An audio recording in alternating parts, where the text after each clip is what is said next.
Hi everyone, and welcome to today's video where we're going to be doing a guide for the Mughals for EU4 1.32 Origins. So the Mughals are a nation that can be formed by, well, pretty much any of these nations located over here in Persia and some in India, but I do think the most popular nation and the best nation to form the Mughals with are the Timurids. The Timurids start off owning a giant portion of the Persia and Khorasan regions, and they do start off with a bunch of subjects: Fars, Khorasan, and Transoxiana, which they have cores on, Afghanistan, which they have cores on most of their provinces, and Sistan, and we also have cores on almost all of Ajam. Now, newer players might be deterred from playing the Timurids due to the rebellious nature of their subjects. See, all of these subjects here are pretty rebellious, and Transoxiana even has more than 50% liberty desire, and they'll get even more liberty desire once Shah Rukh over here dies, which does happen pretty soon. But make no mistake, in 1.32 it's easier than ever to keep a hold of all your subjects, consolidate them, annex them, and go on to dominate the entire region of Persia and Khorasan, the entirety of India, and even later the entirety of the world,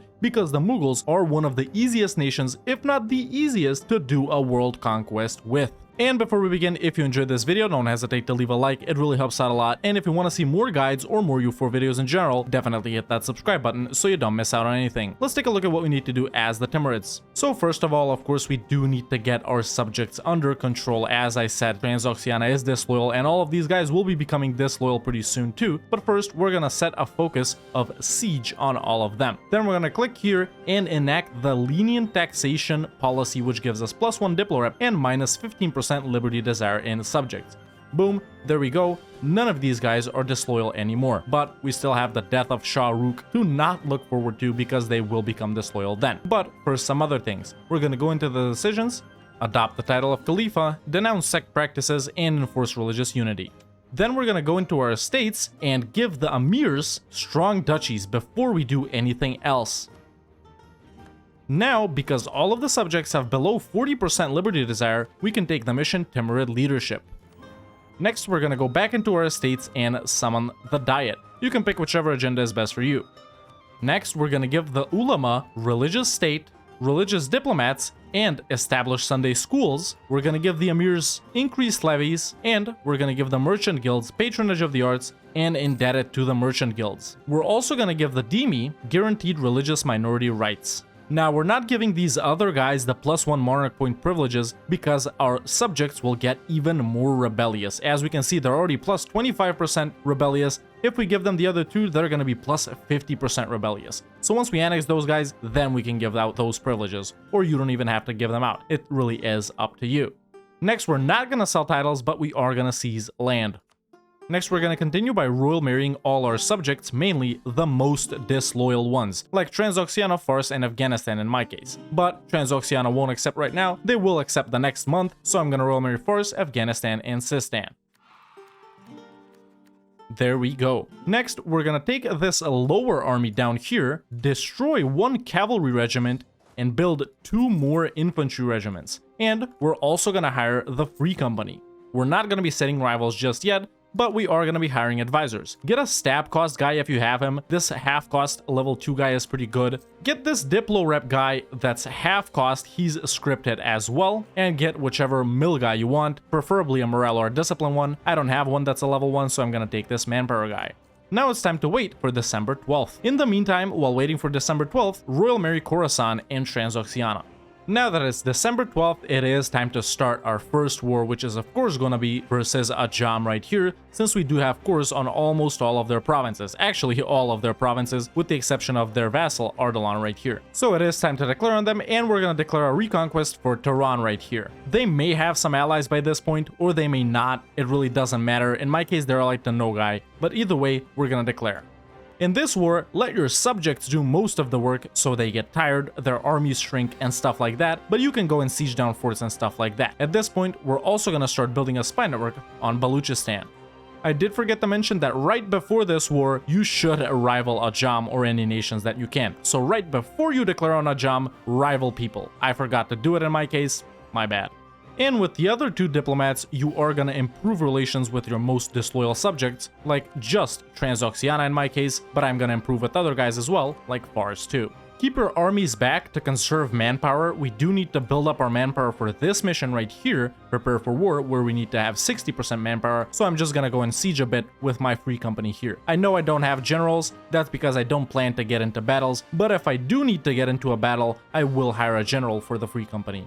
And there we go, in my case, Shah Rukh just died, my time has come, and all of the subjects will get even more rebellious. Let's see in my case, yep, in my case, 4 out of 5 of these guys are being disloyal right now, which means they might not help you out that much in this war if he dies as early as he did in my case. But because we're at war, our subjects can't declare independence. And that's pretty much the key of this strategy, is staying in constant wars until the subjects are no longer rebellious. If this happens during this war, you might need to activate your 2 other armies to do stuff, since your subjects might just retreat to their own lands. At this point, you can placate some of them, so they will continue to help you out. I will placate Fars here and Afghanistan, so they do stuff. During this war, you are gonna keep stabbing up until you get to 2 stability, or you could get it from events or something like that. Try to do it before Shah Rukh dies, since in my case I have to stab up 3 times. I already stabbed up from -1 to 0, and now I'm gonna bump it up 2 more times, so we can take the mission Stabilize Timurids, and we get permaclaims on some of these regions right here. We don't really need admin points during this part of the game because we're reconquering our cores, so it's totally fine to use it on that. Once you completely destroy a Jam, it is time to piece them out, but not before declaring our second war. So by this point, you should have gotten a couple of claims on Baluchistan, at least 2 or 3 on these provinces right here, so we will be declaring war on them. They shouldn't have any strong allies, but even if they do, it's not a problem at all. In my case, they're like some of these smaller guys in Arabia. So I'm just gonna declare for this province right here. And that's our second war started. Remember, we can't be at peace while these guys are disloyal. Once Shah Rukh dies, don't forget to re-royal marry all your subjects. And when it's time to peace out a Jam, here's what you're gonna take from them. We're gonna be taking all the provinces we have cores on, with the exception of their capital Qom right here and Semnan. So these 3 provinces here, these over here, and everything like this. So we're only gonna leave them alive in these 2 provinces and with their subject Ardalan, which we don't have a core on. You can take their money too, I guess. And that's our first war with a Jam done. At this point, you may be able to take this mission right here. And now it's time to continue and fight Baluchistan. While you're fighting Baluchistan, you should start spying on Ladakh over here. Now that we've stabbed up 2 times and we've unlocked the mission Stabilize Timurids, we can also give the Ulama Clerical Advisory Council, we can give the Emirs Aristocratic Counselors, and we can give the Merchant Guilds Commercial Advisory Board. During this time, I'm also converting provinces. Make sure to not peace out of the Baluchistan War until November 11th, 1454, so we need 10 years to pass in game time until we can peace out. By this point, your subjects may not be rebellious anymore. In my case, I just need to placate Transoxiana once and we'll be all good. And you also want to make sure that most of these guys are at 200, mainly Transoxiana, Khorasan, and Fars, since we're going to be annexing those 3 guys first. And once November 11th, 1454 passes, you can full annex Baluchistan and take all their money.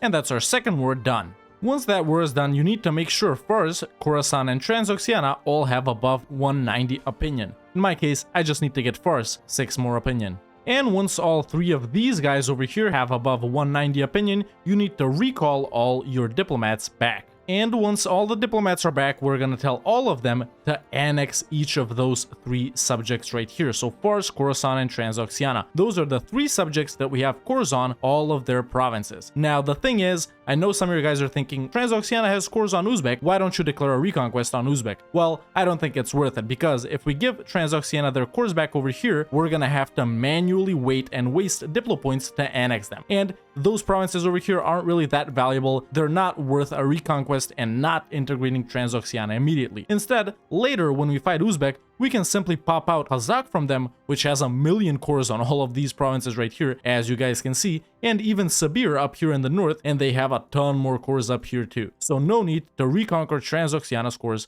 from Uzbek. And as you can see, I just sent the diplomats and they're already at 100. So once June 1st comes around, we're instantly gonna annex Fars, Khorasan, and Transoxiana. And there we go, 1 month passed, and I've instantly annexed all 3 of these subjects, and we got all of their lands, all of their armies, all of that dev. We can state all of these provinces up for free, including the ones we got from Ajam, by the way, because they're cores as well. And we can also take the mission, well, high income in my case, but most importantly, control Eastern Steppes, Western Steppes, control Lower Persia, and Indian Raid, which gives us an awesome general right here. 4531. He's a scripted guy, you always get him the same, and it's awesome. By this point, you may have also taken the mission Prepare for War, which gives you further claims. I haven't in my case, I just need to wait a little bit more. Once you state up everything that you've conquered, don't delete your armies just yet, because things like force limit, income, they haven't updated yet. So after you've stated up everything that you've conquered from Ajam and your subjects that you just annexed, wait for a month to tick.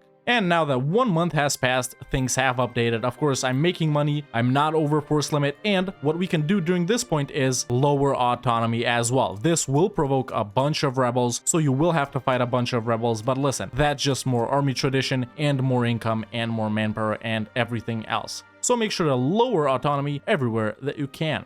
After these 2 wars, it's time to chill for just a little bit, reorganize our armies, and then continue our conquests in Ladakh. At this point, you can get some allies even though it's not really necessary. I do recommend getting 1 ally up here, not Nogai or Uzbek, so someone like the Great Horde or Kazan, and 1 ally in India, not a guy you border, so someone like Bahmanis, Jaunpur, or Bengal. In my case, these are the nations that I can ally, and I will probably ally Jaunpur and the Great Horde. While you're chilling during this time, I do recommend deleting a couple of forts that you won't really need. I deleted the one in Merv right here, which I don't think is that needed, and I'll also delete the one in Kish right here. Something else that I do recommend doing is actually seizing a province from Afghanistan. And because we have cores on these provinces that Afghanistan owns, but we don't have a core on Ro, I do recommend going into the Subjects tab, clicking on Afghanistan, and clicking Seize Land and taking the province of Ro from them. This means that we can instantly annex them later, while also giving us a border with the Indian nations over here. At this point, feel free to give out other monarch point privileges. First, I'm gonna summon the Diet once again, get another agenda, and then I'm gonna give the Emirs Primacy of the Emirs, and I'm gonna give the Merchant Guilds Land of Commerce. You could of course sell and seize at this point once again. With all that money I got, and from the wars I just ended, I've started construction on many marketplaces. As you can see, I'm building more than a dozen marketplaces over here in all the center of trade provinces that I control during this point. You should be doing the same, building marketplaces first, and then we'll move on to some churches, and a lot of workshops. We do have super valuable trade goods in Persia and even more in India. Our income is not that good right now because we're so huge and we do have massive armies, but it's gonna go up very fast very soon. And once you're done chilling a bit, it is time to commence your wars, this time in India. Preferably, you would declare on Ladakh first or Kashmir, some of these smaller nations up here in the north, but if you have the opportunity to expand over here in these provinces that we need to form the Mughals with, then you should do that. And the way I recommend doing this is by vassalizing or releasing a nation that has a bunch of cores here. So that can be any of the following 3 nations. It can be Sirhind here, like in my case, they do have a cores on a bunch of these provinces. If Delhi is smaller, it could be Delhi. They have cores on all of these provinces here, or you could even release the nation of Punjab, which has cores on these highlighted provinces right here. So the best way to get these provinces here is by vassalizing a nation and reconquering their cores, or releasing a nation and reconquering their cores. In my case, I'm gonna declare on Sirhind here since Jaunpur isn't willing to join and I want to take advantage of that. So I'll just declare for whatever here and then I'll vassalize them. You can do this to them, Delhi, or Punjab, or you can simply conquer these provinces the classic way. For your Tier 2 government reform, you should of course take Strength and Noble Privileges for now, even though it'll automatically swap to the Mughal D1 system Tier 2 government reform later. And like I said, once you've fought some of the 3 nations I listed here earlier or released them, you're simply gonna vassalize them if you're fighting them, and then we're gonna be reconquering them later. So I'm gonna vassalize Sirhind here in my case, because they are independent from Delhi. During this time, you should also be working on spawning the Renaissance in Herat. So of course you're gonna activate the Encourage Development State Edict and dev it up mostly in Diplo and Mill. Sure, it's not a cheap province to dev it in, it is drylands, so it is 5% more expensive, but we're not gonna be getting any good provinces to dev it in until we get to India over here. Alternatively, you could fight some of these guys over here, like Mazandaran, and try to spawn it in this province. Sorry. Whenever you can, you should annex Sistan and Afghanistan. I'm gonna start annexing Sistan in my case right now. If you've just fought a nation in India like Ladakh or vassalized some of these guys over here, you should start spying on some of these guys over here in Persia. We need to diversify our conquests between India and Persia during this point in time. Later, we'll be pushing into the hordes as well. By this point in the game, you should have a fairly nice income. Now that I've fought once in India, I'm gonna be fighting some of these guys right here. I did get a claim on this province, so I'm gonna be declaring on Mazandaran. And of course, now that I've defeated Mazandaran here, I will be full annexing them. Because I have above 190 relations with Afghanistan right now, and because we seized Ro from them, if we start annexing them as well, it'll be done instantly, just like our 3 other vassals that we did earlier. By this point, I have also spawned the Renaissance in Herat, but because we're so big, we can't embrace it immediately, and we need to wait for it to spread. And there we go, I just annexed Sistan as well. Now I can take the mission Control East Khorasan and Control West Khorasan. We get some nice bonuses from it, mainly the CCR from Control West Khorasan, and by this point in the game, you should have annexed all your original subjects, but you may have 1 or 2 new ones. At this point, you have a lot of free Diplo slots, and I still have my Strong Duchy's estate privilege, which means I have 2 more free Diplo slots, so I'm only at 3 out of 7 right now. If your game is looking like mine, then you could offer to Diplo vassalize some nations, and a lot of them will be willing to accept. A good one to get is actually Najd, which you will probably be able to get if they still exist. So improve with Najd, ally them, royal marry them, and you will be able to Diplo vassalize them. And there we go, after just a few months, I've Diplo vassalized Najd. Now, I'm gonna be continuing my conquest in India and getting Sirhind's cores back. You may be doing something similar, or you may be fighting some of these nations regularly. So, it's a war in India, war in Persia, now we're back in India. That's pretty much the way our conquests are going. I'm gonna be declaring on Delhi right here, since they're already involved in a big war versus Jaunpur. And I'm just gonna declare a reconquest for Lahore. Once it's time to pick your second taxation ability, you should take Land Acquisition. Because we're gonna be blobbing out massively during this campaign and conquering everything that we can set our eyes on, for your first idea group as the Timurids, I recommend taking Diplo ideas. This will help out with subject management, aggressive expansion, and the province war score cost is excellent, they improve relations, all around a great idea group for single player, and a must if you're doing a massive blobbing campaign or a world conquest. So Diplo ideas for your first idea group. After you pick that, you can start focusing on Dip. For your first stage ability, I recommend taking Justified Wars. And of course, once you beat up whoever you're fighting over here, you'll be taking as much as you can or giving back to your vassal as much as you can. I'm gonna be giving Sirhind, my subject, all of their cores that Delhi has on them. So that's these provinces right here, that's all their cores back. And additionally, I'm gonna take these 2 provinces for myself up here. And that's my second war in India done. Now it's time to chill a little bit and go back to Persia. By this point, our truce with Ajam should be up, so it's time to finish them off. At this point, I'm even able to ally the Ottomans. Sure, we don't really need them, but they can help out versus QQ or the Mamluks in my case, so why not? And now I'll be fighting Ajam to finish them off. You should be doing the same after your second war in India, and just declare a regular reconquest war. For your tier 3 government reform, you should take centralized bureaucracy. And now that I've defeated Ajam and they're still remaining subject of Arlan, I'll be full annexing all of them. And there we go, we've pretty much consolidated both Persia and Khorasan. Now it's time to shift our focus back to India. Like I said earlier, boys, India, Persia, India, Persia. We'll deal with the hordes later. Once you full annex Ajam, you will be able to take the mission Control Upper Persia, which is pretty nice. And at this point, you should have enough relations with whichever subject you have here, if you even have a subject, to full annex them. At this point, while I'm spying on Ladakh to fight them and annexing Sirhind, I'm gonna be trying getting some more vassals diplomatically, some small nations that we won't really have to fight like Biapas over here, or whichever one you want, pretty much. During this point in the game, I did have a bunch of money saved up, around 2,500 ducats, which I did use 1,500 to embrace the Renaissance, but I also took out burger loans, and look at how much workshops I'm building. I'm building more than 20 to 30 workshops over here that will significantly increase our income. I'm building them in all of these high value trade good provinces. you already know which ones they are. You don't need me to explain that to you, but basically, when you want to build a workshop, just check the value of the trade good. If it's more than 2.5 or 3, it's definitely worth it to build it over there. By the way, I do already have marketplaces in all of my center of trade provinces, and I'll be declaring on this nation up here since I did get a spy network on them. For your second idea group as the Timurids, I recommend taking administrative ideas. This will help us out with tech, governing capacity, most importantly, even more core creation cost discounts, and the interest and mercenary stuff are awesome as well. It's a must for a blobbing game and a world conquest. So admin for your second idea group. And now that I've beaten these guys up, I'll be full annexing them. They might have been the first nation you fought in India instead of someone over here. But the order really doesn't matter. Right now, I'm just waiting for my truce with Delhi to end so I can take the remaining provinces that I need to form the Mughals. So I'm gonna be declaring on this nation right here. And now I'll be full annexing these guys as well. We're continuing the same trend of fighting in India and in Persia. And now I'll be declaring on Mushasha down here because I'm gonna take advantage of the fact that QQ wouldn't defend them. Basically, all we're doing is small opportunistic wars right now, at least until we can get Delhi. And now that I've defeated Mushasha and Gilan, I'll be full annexing them.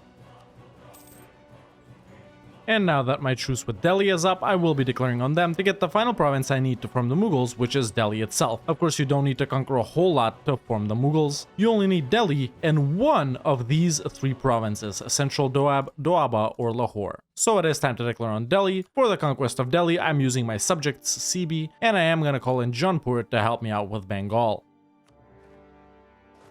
And now that I've defeated Delhi, I will be taking the province of Delhi from them along with these three other provinces over here and all their money. We'll leave the rest for later when we gain permaclaims on this region as well when we form the Mughals. But once you do get Delhi, and if you already have these provinces directly yourself, you can form the Mughals. I just need to wait a bit to annex Sirhind. And if you've been going the vassal route, just like me, by either vassalizing Sirhind, Delhi, or Punjab, you might still be annexing these nations as well. If you're still annexing them, you can focus on the Mashriq region or the Caucasus over here. And there we go, now that I've annexed Sirhind, I can form the Mughals, and this is the decision right here. Of course, you do need to state Delhi over here first, and there we go, form the Mughal Empire. Delhi becomes the new capital, we change to the Mughals, new traditions and ambitions. Of course, we are going to be taking new traditions and ambitions. Some government reforms are abolished because we do get the Indian Sultanate Tier 1 government reform, which is actually pretty good. But most importantly, we get the Mughal Diwan government reform at Tier 2, which gives us GovCap. But not only that, we get one of the most powerful abilities in the entire game, the ability to assimilate cultures. Now, what happens when you assimilate a certain culture group? You get the bonuses here. So, for example, when we assimilate the Iranian culture group, we get minus 10% advisor costs, and that is this culture group. So when we own all provinces in this culture group, we get minus 10% advisor costs. When we assimilate all the Hindustani provinces, we get minus 10% CCR. That's these provinces right here.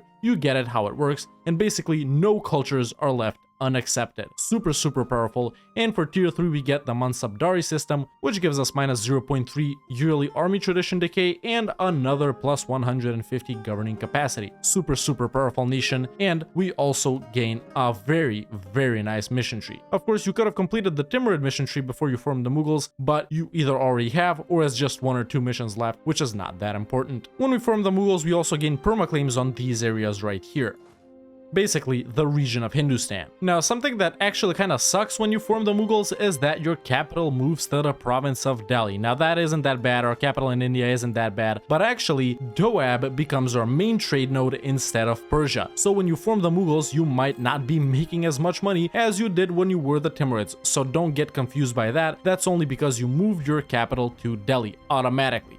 So what I recommend right after forming the Mughals is actually moving your capital back to Herat, or simply moving your main trading port to Herat, depending on if you have more diplo points or more admin points. It really is up to you if you move your capital or only your main trade city. Since I do need admin points a little more than I need diplo points, I'll just be moving my main trading city to Herat. And now our main trade node is back in Persia, and once everything updates, you'll be making the same amount of money you were making when you were the Timurids. Of course, later on, you're gonna want to keep moving it west, maybe to Aleppo, to Constantinople, and so on, depending on where your conquests lead you. But Persia, for now, is a super good main trade node to have. Of course, when you form the Mughals, you do get different estates as well. We got the Ulama, which is the same as previous. We got these guys here, the Mansabdars, which is basically the nobility. They'll still have the privileges you gave to them earlier, but we also gained the Rajputs, Brahmins, and Jains. And here's what I recommend giving to these estates. Now, once you do this, you will not have the +1 Diplo point privilege, so we'll only get the +1 admin and +1 mill because, well, none of these guys have the +1 Diplo point privilege. But I do recommend giving the Rajputs Rajput officer corps if you have more than a certain amount of army tradition that you can lose, and I recommend giving the Brahmins Brahmin legitimacy to rule, and the Jains are basically the burghers but without the +1 Diplo point privilege, so you can do everything that you do with the burghers with them, such as indebted to the Jains instead of indebted to the burghers. Jain clerical class is not a bad privilege to give out, and I'm also going to get some loans to build some buildings too. And by around the 1490s, your game should look a little something like this. Basically, we start off with the Timurids and declared war on Ajam immediately to prevent our subjects becoming too rebellious and breaking free from us due to the death of Shah Rukh. And before we pieced out Ajam, we declared on Baluchistan and took as much as we could from Ajam, then full annexed Baluchistan, and by that point our subjects shouldn't have been disloyal anymore. Then we immediately annexed Transoxiana, Khorasan, and Fars because we had cores on their territories, and then continued to expand in India and in Persia, preferably vassalizing a nation that we could pop out from here and reconquer their cores, such as Delhi, Punjab, or Sirhind. One of those three nations is the best to vassalize. As you guys can see, these are the highlighted provinces that they have cores on, so vassalize one of those three nations and reconquer their cores for less aggressive expansion, and you'll be able to take more as well. But if you don't want to do that or can't do that, of course you're just gonna annex these provinces over here yourself, and we were switching our conquests between India and Persia all the time, and the Mashriq region as well, and then we finally got the provinces that we needed to form the Mughals. Of course, you could be a lot more aggressive with the Timurids, you could conquer a lot faster, you could immediately start fighting in India, and honestly, the Mughals can be formed in about 5 to 10 years, but of course, if you can do that, and if you already play a lot more aggressive than this guide is, well, honestly, in that case, you don't even need a guide, since these are meant for newer and less experienced players anyway. But like I said, right after we formed the Mughals, we moved our capital or main trade city back to the Persia trade node because that is where we're making most of our money right now, and of course we're transferring everything to Persia. By this point, your economy should be super strong. I'm making 20 ducats a month right now, and that's with like 10 forts. If I lower army maintenance and if I turn off forts, I'm making almost 40 ducats a month, which is crazy, but no need to lower army maintenance and no need to turn off forts because you make more than enough money anyway. During all of this time, since our economy is so strong, you should have been building buildings all the time. I've built marketplaces in pretty much every center of trade province and every province that has an estuary or something like that, and I've built workshops in pretty much all the high value trade good provinces that we have over here, and there's a lot of them in Persia and especially in India. Lots of dye provinces, cotton, spices, silk, you already know, super high value trade goods located in this part of the world right here, and there'll definitely be no shortage of money. At this point, pretty much everything we can have stated is stated. Autonomy should be as low as possible. You should keep lowering autonomy whenever you can. Beat up the rebels. You are gonna have rebel problems up until this point, but after you form the Mughals, there should really be no rebel problems, and you should have been converting some provinces, the provinces that are cheap and that take the least time to convert. And once you form the Mughals, you can just simply continue to conquer in every direction and blob out as massively as you can, snaking or octopus tentacling in every direction so you can conquer in various different regions, in various different culture groups, in various different religions to minimize that aggressive expansion impact. And you don't have to conquer everything yourself, even though core cost reduction is super great. We're at minus 55% core cost reduction right now, another 10% once you assimilate the Hindustani culture group, and even more CCR later when the age of absolutism comes around and once you get admin efficiency and stuff like that. You don't have to conquer everything yourself. Like I said, even though it's so cheap, there's lots of nations that you can vassalize and reconquer their cores. We got Orissa right here, they're not a bad subject to get. If Vijayanagar or Bahmanis or Jaunpur or Bengal, someone like that shrinks, you can vassalize them. Like I said earlier, you can pop out Kazakh and Sibir from Uzbek. They have a massive amount of cores over here that you can use to reconquer. You can pop out Iraq over here in the Mashriq region. You can pop out Syria over here as well. You already know all the classic vassals that you need to get. And you can try and diplo vassalize some smaller nations so you don't have to conquer everything. In my case, I would would probably feed Najd over here everything that is in Arabia south of them. Biapas, I'm not gonna feed them anything, I'm just gonna annex them, but that's just saving some admin points and saving some time in going to wars. By this point, your army should be super strong. I have 2 stacks myself, 24 for 7. They're not ideally composed. Right now, I think they should be around 28 for 7. Of course, you could bump up your cavalry a lot more since we do have 20% cavalry combat ability. So I'd probably run 8 cavalry during this point myself. So my composition would be something like 28, 7 or something like that. But I have 2 stacks over here. Their drilling professionalism is pretty good at 15%. And we're pretty much already the most powerful nation in the world, as evidenced by the fact that we're #1 on the Great Powers list. Let's face it, Ming doesn't count. But yeah, like I said, after this point, you'll focus on expanding everywhere that you can, with your main focus being in India and assimilating the Hindustani culture group first. Basically conquer all of these provinces right here so you can get minus 10% CCR, so that puts us at minus 65%, and then you can continue to blob out in every direction in the Pontic Steppe, in the Mashriq region, in Arabia, in India, over here in the Hordes in Central Asia, and everywhere that you can. For our first idea group, we took Diplo ideas, and for our second idea group, we took admin ideas. For your third one, I recommend trade or influence, one of those two. This one if you plan on playing with vassals more heavily, and this one if you want to make even more money. And for your fourth one, I recommend taking religious, economic, or humanist. Economic is an all-around great idea group, but you won't really need it since you will be super rich anyway. So I recommend one of humanist or religious, depending on if you want to convert or don't want to convert, and if you want to use the Deus Volt CB or not. But humanist and religious are both super strong, with humanist being a little stronger for the Mughals in my opinion. So that's your first 4 idea groups. In my case, I would specifically take Diplo, admin, trade, humanist, and after that, it's pretty much up to you. The final 4 don't even count. You already know our first 3 government reforms, but for your tier 4 government reform, I recommend taking the Zopt system for even more gov cap. For tier 5, I recommend taking general estates for now. When the age of absolutism comes around, swap to royal decree, but if you max out over 100 absolutism, swap back to general estates. For tier 6, I recommend taking l'état c'est moi for even more gov cap, and for tier 7, I recommend taking political absolutism, but once again, if you max out at more than 100 absolutism, I recommend swapping to legislative houses. And that's pretty much the Mughals, man. Unstoppable nation, awesome national ideas, cav combat, CCR, tech discount, idea discount, unrest, discipline, free mill policies, and these final 3 aren't that powerful, but they're still pretty good, with the main powerful thing about this nation being the assimilating culture mechanic. And like I said, by around the 1490s, your game should look a little something like this. If you're not that confident in your abilities, or if you're not sure if your game is gonna go like mine, this save file is available for all YouTube members in the Save Games Discord channel, and you can continue playing as the Mughals from this date forward. Let me know in the comments below what's the next nation that I should do a guide on. If you want to watch me do stuff like this live, you can follow me on twitch.tv/TheRedHawkLive, and if you want to catch up on stuff from over there, you can subscribe to the second channel, link is in the description. If you enjoyed this video, don't hesitate to leave a like, it really helps out a lot, and if you want to see more guides or more U4 videos in general, definitely hit that subscribe button so you don't miss out on anything. And you can become a member today and join the Discord, the link is in the description. Thank you so much for watching, and I'll see you next time with another EU4 video.